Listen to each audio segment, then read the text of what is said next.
Today's video is brought to you by Murdoch Chevrolet Buick in Tremonton, where you are the heart of our business. Bear River High School hosted a state 3A football playoff game October 30th against Desert Hills of Bloomington. Bear River was a 2 seed out of Region 11, while Desert Hills was the 3 seed out of Region 9.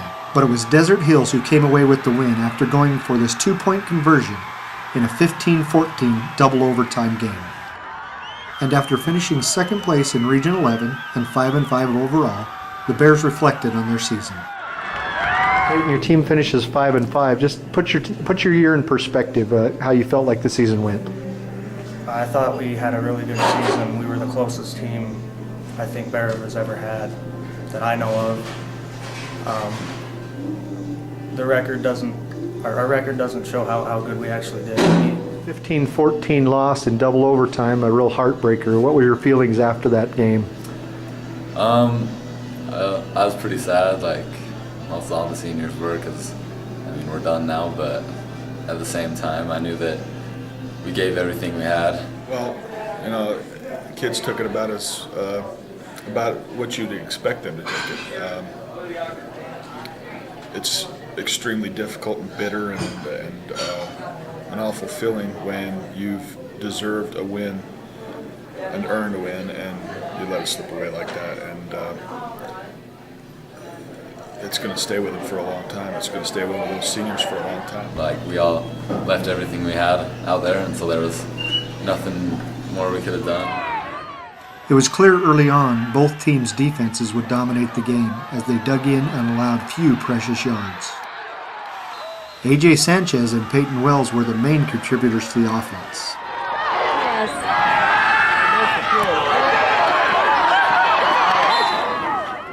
But it was the Bear defense that rose to the occasion, shutting down the vaunted Desert Hills offense for most of the game. That tough defense forced this fumble at the 11:30 mark of the second quarter, and the Bears recovered.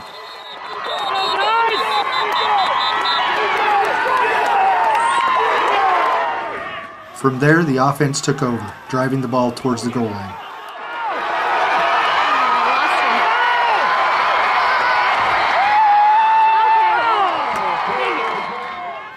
Then from the 9-yard line, Hunter Payne took this handoff and rumbled in for the first score of the game.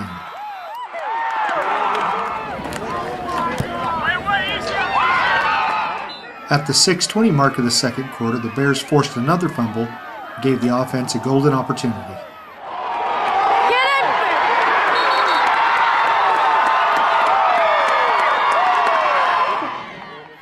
Sanchez made a great diving catch on this pass from Tayton Rose, and the Bears' offense appeared to be moving. But again, they stalled. With 50 seconds to go, this Hunter Payne sack helped stall the Desert Hills offense.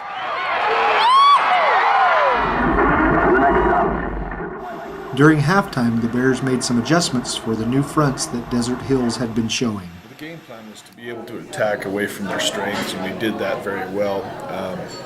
They came out in a different front than they had ever shown.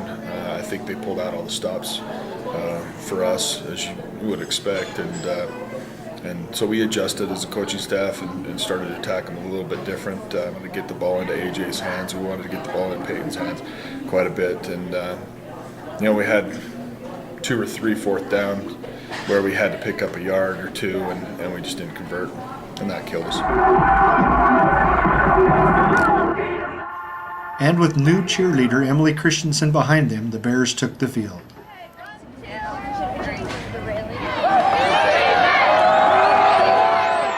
Defense was again the key, and the Bears promptly forced the Desert Hills punt. And behind this devastating Peyton Wells block, Hunter Payne returned this punt 14 yards. Later, Desert Hills picked off this pass and started their own scoring drive. The Thunder pulled out all the tricks on this play and ran a reverse pass that took it down to the 1-yard line.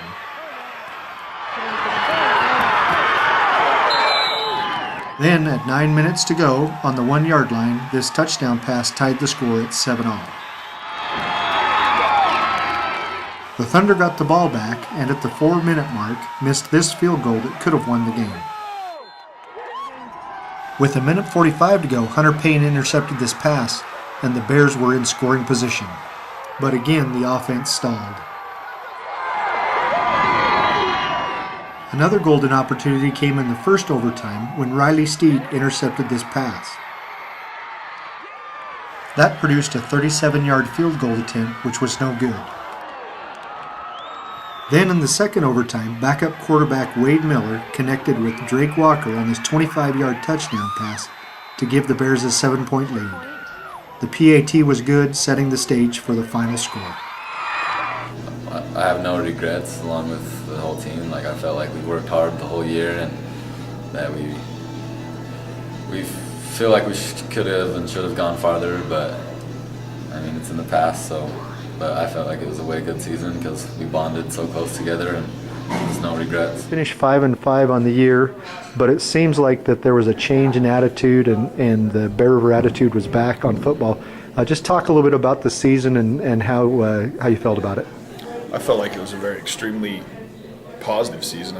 This group of kids has been as much a team as any group I've ever had. I don't know that you could find a tighter knit group of kids than the things that these kids overcame to get to where they were. Anybody that just looks at the box scores or the standings or the records is missing an amazing story. Talk a little bit about what you see for next year's team. Well, you know, it's cliche, but they can be as good as they want to be.